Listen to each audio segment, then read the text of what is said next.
Jaguar, Jaguar, Jaguar, Jaguar. Let's call the whole thing off.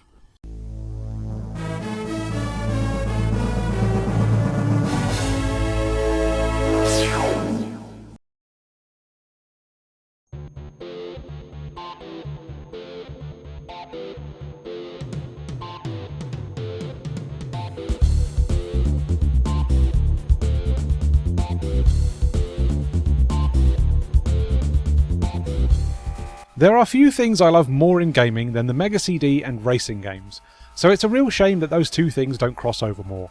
There's a surprisingly small selection of racing games on the Mega CD, and we've already done videos on a good few of them. But we haven't done Jaguar XJ220, so let's delve into this weird little marketing oddity from 1993. This Mega CD port is based on Core Design's original 1992 Amiga game that was infamously released the exact same day as the Jaguar XJ220 sports car itself. As a result, the game goes absolutely nuts with its presentation, coming across as more of a car showroom than a video game. We get an absolutely lush CGI intro that flies around the desert before we focus in on a brand new glistening Jaguar XJ220 parked on a sand dune. Beautiful detailed artwork of the car is featured on almost every menu of the game, with the interstitial garage menu being a real highlight as the Jaguar logo itself walks across the menu options. We also get these lovely blueprints of the car at different angles to gawp at.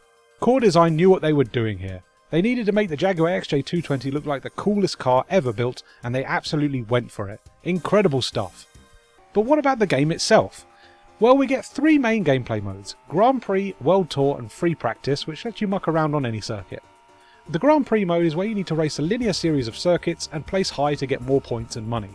At the end of the Grand Prix, the driver with the most points wins. Money is used between races to repair any damage your car has sustained through racing. Before each race you have to partake in a single lap of qualifying to determine your starting position in the main race. You race against teams of fictitious manufacturers that are clearly based on real ones, but it's obvious that someone at Jaguar had a word with Core Design between the release of the original Amiga version and the Mega CD game, because the rival cars in the original release are very clearly just Ferraris and Lamborghinis, and there's no way Jaguar would have fronted the licensing fees for any other car than their own. In the Mega CD version they are very obviously based on real cars, but with just enough alteration to their names and appearance to avoid any copyright issues. The game also features a World Tour mode, which allows you to tackle the various circuits in any order you want, but you do have a team manager who recommends the best route through the game. You can also completely ignore him and go wherever you want. The handling model in Jaguar XJ220 is pretty standard for this sort of early 90s third-person line-scrolling racing game, and if you played Outrun, Super Hang-On or Lotus Turbo Challenge, then you know exactly what to expect. It's pretty robust, but I do find that in tight corners the car really wants to drift wide and collide with the barricades a lot. Even if you brake heavily in these corners, it's very hard to break away from the barricade and move to the other side of the road.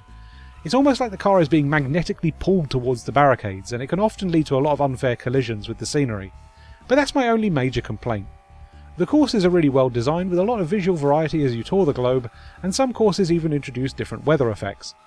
As the races get longer and more intricate, you also have to worry about your fuel and making pit stops, which definitely helps keep the action more varied.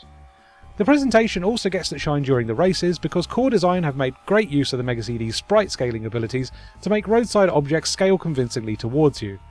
It's a much better looking effect than anything on the Mega Drive, which had to draw its roadside objects in different sizes and then switch between them to simulate the effect of sprite scaling. But despite all the wonderful visuals, I often feel like Jaguar XJ220 is just a decent racing game and nothing particularly special. It's by no means bad, and everything is executed very competently, but it really does just feel like a slightly enhanced Amiga title with CD audio. The audio is fine, by the way, but we've lost the brilliantly named song Thrash Pig from the original version, and we get a selection of tunes that are largely moody, atmospheric electronica. But here comes the game's most defining feature. Jaguar XJ220 features a track editor. I bloody love a track editor. The hours I've lost to building my own circuits are nearly countless, and I have extremely fond memories of Jaguar XJ220's track editor. I once created and saved so many tracks that I completely filled the save data storage in my Mega CD solely with custom tracks for this game.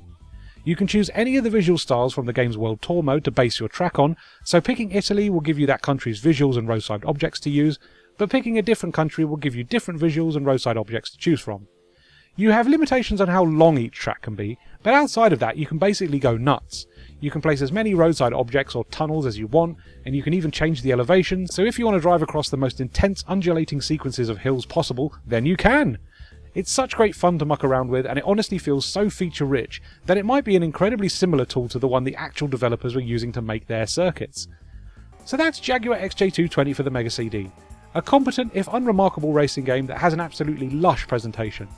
The whole experience is elevated even further by an incredibly feature-rich track editor, something that was particularly rare on console games and was really only available to PC gamers of the time.